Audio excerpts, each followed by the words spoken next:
नमस्कार दोस्तों, मैं सूर्य प्रकाश शिक्षालय के मंच पर आप लोगों का स्वागत करता हूं और मैं पुनः उपस्थित हुआ हूं दैनिक घटना चक्र 26 जुलाई के महत्वपूर्ण समसामयिकी यानी करंट अफेयर्स को लेकर के। तो आज का पहला जो सवाल है वो यह है कि अभी हाल ही में भारत सरकार ने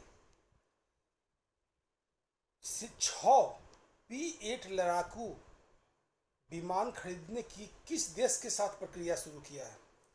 ये P-8 लड़ाकू विमान है जो पहले भारत सरकार ने पहले भी खरीद चुकी है और इसका उत्तर जो होगा वो उसका उत्तर होगा आंसर बी होगा, अमेरिका। अमेरिका के साथ भारत सरकार ने P-8 लड़ाकू विमान खरीदने की प्रक्रिया शुरू की है और हम लोग देख रहे हैं कि चीन के साथ जो हालिया सीमा विवाद चल रहा है और जो तनाव है उसमें अपनी रक्षा को मजबूत करने के उद्देश्य से भारत सरकार ने पोसीडॉन 8 नामक लड़ाकू विमानों का सौदा पुनः अमेरिका के साथ बातचीत शुरू कर दिया है और साथ ही 6 प्रीडेटर बी आर्म्स ड्रोन भी खरीदने की योजना बनाई। ये बहुत एडवांस ड्रोन है और इसके आने से निश्चित रूप से भारतीय सेना का शक्ति बढ़ेगा। और आज का दूसरा सवाल है कि मीठी क्रांति का संबंध किस क्षेत्र से है। तो इसका उत्तर आपका आंसर सी होगा, सी, शहद उत्पादन के क्षेत्र से है। शहद उत्पादन के क्षेत्र से अभी हाल ही में प्रधानमंत्री नरेंद्र मोदी ने वीडियो कॉन्फ्रेंसिंग के माध्यम से बड़ी संख्या में देश में मीठी क्रांति लाने के उद्देश्य से किसानों को आह्वान किया और मीठी क्रांति में शहद यानी मधुमक्खी पालन पर जोर दिया जा रहा है और इससे जो किसानों की आय को बढ़ाने का प्रयास किया जाएगा ताकि किसान शहद उत्पादन पर, मधुमक्खी पालन पर विशेष जोर दें और उसके माध्यम से अपने आय को बढ़ाएं। अगला सवाल है कि हाल ही में कश्मीर के किस उत्पाद को जीआई टैग प्रदान किया गया। किस उत्पाद को जीआई टैग प्रदान किया गया। तो इसका उत्तर है कश्मीरी केसर। कश्मीरी केसर को जीआई टैग प्रदान किया गया है और ये कश्मीरी केसर जो है वो महत्वपूर्ण है। आप लोग जानते हैं कि कश्मीरी केसर बहुत ज़्यादा डिमांडेड और इसका दाम भी बहुत ज़्यादा रहता है और ये केसर खाने के उपयोग में लाया जाता है, उसका खाने का स्वाद बढ़ाने के उद्देश्य से। तो उसको जीआई टैग प्रदान कर दिया गया है और इस संदर्भ में वहाँ के लेफ्टिनेंट गवर्नर जो अभी जीसी मुर्मू हैं उन्होंने इसे एक ऐतिहासिक कदम बताते हुए कश्मीर के उत्पादों की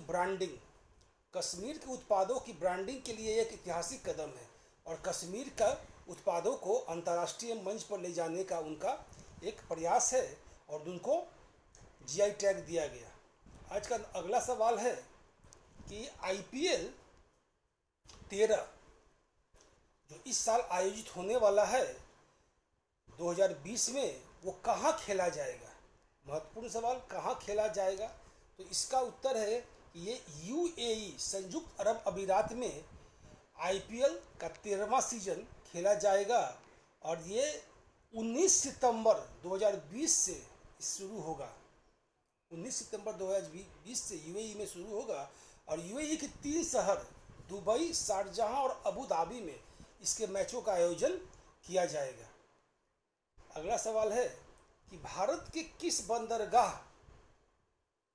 किस बंदरगाह ने पेरिस जलवायु समझौते पर प्रतिबद्धता को मजबूत करते हुए science based targets initiative SBTI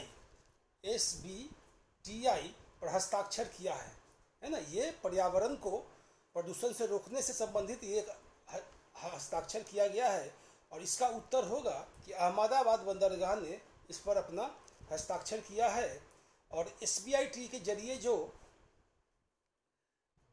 उत्सर्जन जो होता है, विज्ञान आधारित साइंस बेस्ड उत्सर्जन को कम करने का प्रयास किया गया है। इसके प्रति प्रतिबद्धता जाहिर की गई है कि हम इस पर उत्सर्जन यानी प्रदूषण को कम करेंगे।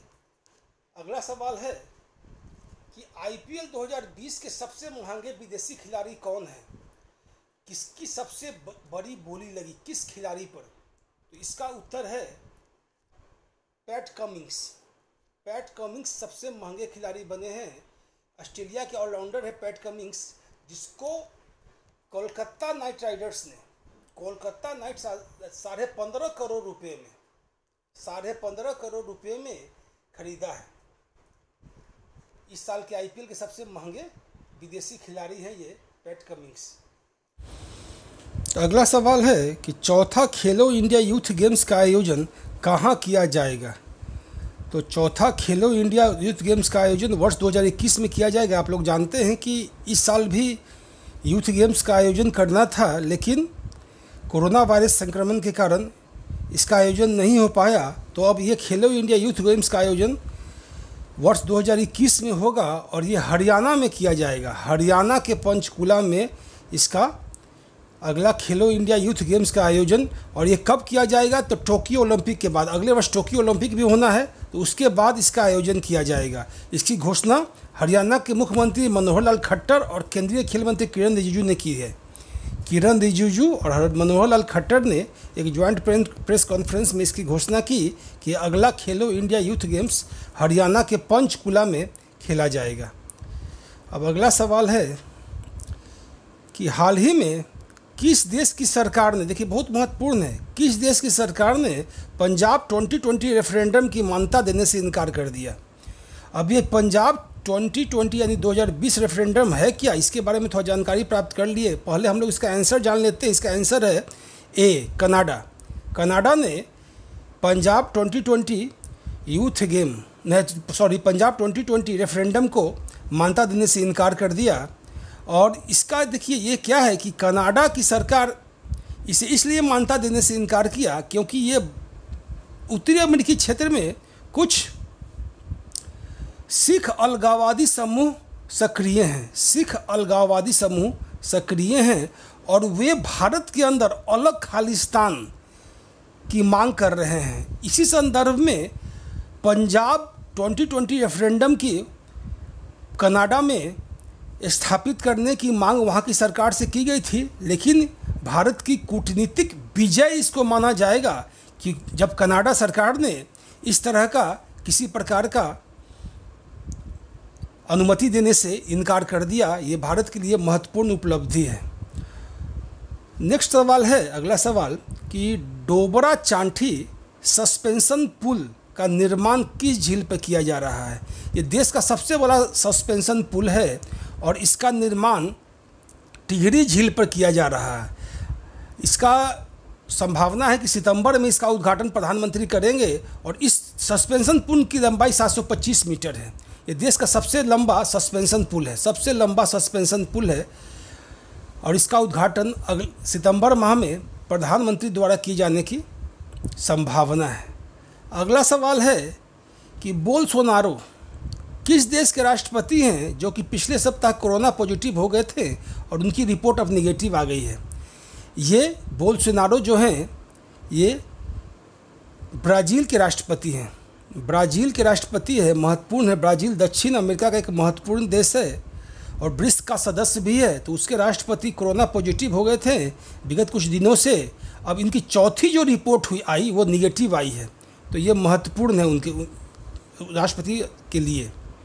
ठीक है, तो आज का ये जो करंट अफेयर्स का जो महत्वपूर्ण घटना चक्र के अंतर्गत हमने जो चर्चा किया उसके अंतर्गत हमने 10 सवालों का अध्ययन किया। उसका उत्तर मैंने नीचे लिख भी दिया है, तो आप लोगों की सुविधा के लिए तो आप लोग इसको डाउनलोड भी कर सकते हैं टेलीग्राम लिंक से, शिक्षालय के टेलीग्राम लिंक से। और अगर कोई तरह का सुझाव है तो वो भी आपसे आमंत्रित है। तो आज मैं अपना क्लास यहीं समाप्त करता हूँ। धन्यवाद।